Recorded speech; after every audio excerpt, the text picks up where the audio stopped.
Okay, let's see if that did the trick. Yes, that's perfect. All right, so on to the next step, which is measuring your tile and where it will be placed. Right, so I'm pretty good at eyeballing these, but it really makes a difference if it's not exact. And instead of marking on the mat board, I'm going to use painter's tape, torn in little small pieces, to actually measure or use to show the placement of where the tile belongs after I've measured it. I take my little ruler, cute little 6-inch ruler. Alright, that's about 7/8 on that side. It's a little short on that side, so I'm going to scooch it over just a little bit. Too much. It's just a tiny fraction. Okay, almost 7/8 and almost 7/8. Then I'm going to measure this side too and scooch that a little bit. Alright, make sure that that is great, almost 7/8. Alright, so now I'm going to use the edge of a piece of paper, painter's tape, and place that down. I'm going to do 2 opposing corners. Sometimes that's hard to see because it's so dark. Then I'm going to measure the other edge. That's 7/8. A little more, but not much. 7/8. 7/8. Alright, so I'll do the same thing. I'll place the painter's tape down on the mat board on the edge of that tile.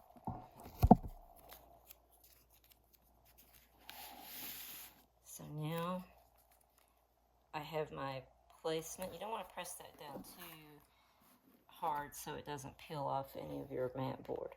Alright, so the next step, tiles are great. They come with typically some sort of grooves or something on the back, so the adhesive sticks to it, whether it's going in your bathroom or on a mat board. So again, I'm using clear E6000, and I'm going to actually just put it on those grooves. I hope you can see that well enough. Since it's clear, that makes it a little bit more challenging. E6000 is great. It's a very secure hold, but it also gives you, because it's more of a gel-like substance, gives you a little time to position it. So that's the trick. I'm going to wipe that nozzle off, put that lid back on quickly. Right. And then I'm going to put that tile down where we had our placement tape. Just make sure it's where it needs to be. I'm going to press that down. I'm going to gently pull that tape up so it doesn't affect our mat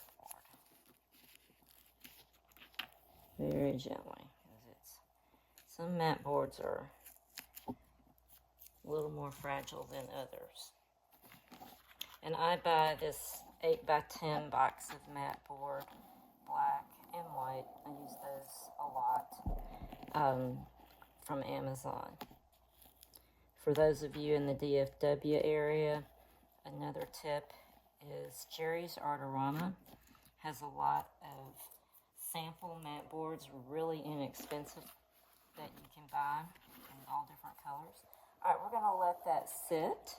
And in the meantime, I'm going to go ahead and prepare this little acrylic sheet to use to give some, a little more strength to the painting. I'm just going to peel, it comes with a clear film on it, and you just take that off.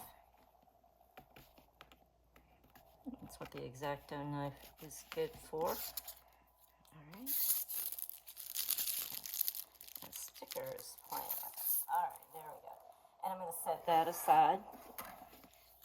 And then on the back of the frame, this one's nice. This is another Amazon. This is actually a 6x6 frame. You can hang it or you can use it as a tabletop decoration because it's got a built-in easel. So options for your buyers. All right, so this doesn't have the greatest place for it, which is fine. I just want it on there in case somebody asks, whoever purchases it, you know, where'd they get it, they can tell them about Creations by Carolyn. All right, so we will assemble next, and we'll do that pretty carefully because this still isn't firm. So I'm going to just sit that in the frame like that.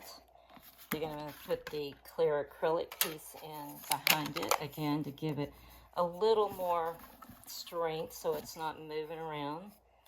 I'm being careful because that glue is still pretty dry. Still pretty wet. And then this one's pretty simple. You just turn those little things. There's grooves for those. Try not to turn it upside down, so forgive me while I do that. Kind of sleight of hand. All right. We're going to let that dry flat. And then it is ready to go to someone's lovely home. Thank you, and I hope this was helpful.